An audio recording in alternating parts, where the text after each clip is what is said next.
എന്നാ പറ്റിയ ഇങ്ങോട്ട് കാണലേ ഇല്ലല്ലോ. മറ്റൊരു മാസത്തിലെ 30 ദിവസം ഇങ്ങോട്ട് പോകുന്നതാണല്ലോ ഏട്ടൻ അതിരും മന്തിയും നോക്കാൻ വേണ്ടിയിട്ട്. ഇപ്പം 2 ആഴ്ചയായി കണ്ടിട്ട്. ഞാനും വിചാരിക്കും ഇതേടെ പോയേന്ന്.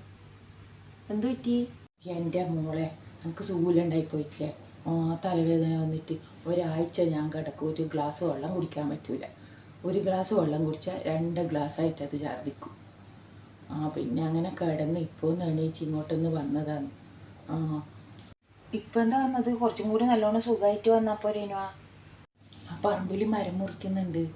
ഏട്ടൻ്റെ ആൻ്റെയും അതിരിൻ്റെ നടുക്കൂട്ട ഒരു മരം കൊണ്ട് നിൽക്കുന്നു. അതപ്പം മുറിക്കുന്നുണ്ട്. അപ്പം നോക്കട്ട് അങ്ങോട്ടായിട്ട് ഒരു കൊമ്പാറ്റം വീണ് പോയിട്ടുണ്ടെങ്കിൽ ഓന് കിട്ടിപ്പോവില്ല. അങ്ങനെ ഞാൻ വിടൂല.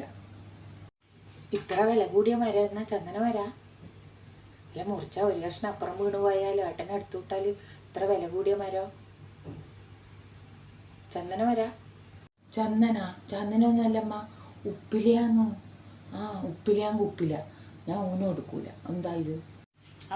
മെയിൻ ചെല്ല് പഠിപ്പിച്ചത് ഏട്ടൻ, മംഗലം കഴിച്ചു വിട്ടത് ഏട്ടൻ, 3 പ്രസവം നോക്കിയത് ഏട്ടൻ.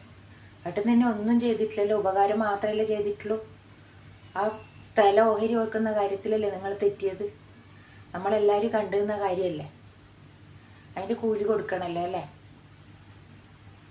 ഇതാ വേഗം ചെല്ല്. നിൻ്റെ ഉപ്പില മരത്തിൻ്റെ കൊമ്പ് ഏട്ടൻ്റെ പറമ്പിലായിട്ട് വീണ് പോയിട്ടുണ്ടോ, ഓനെ എടുത്ത് കളി.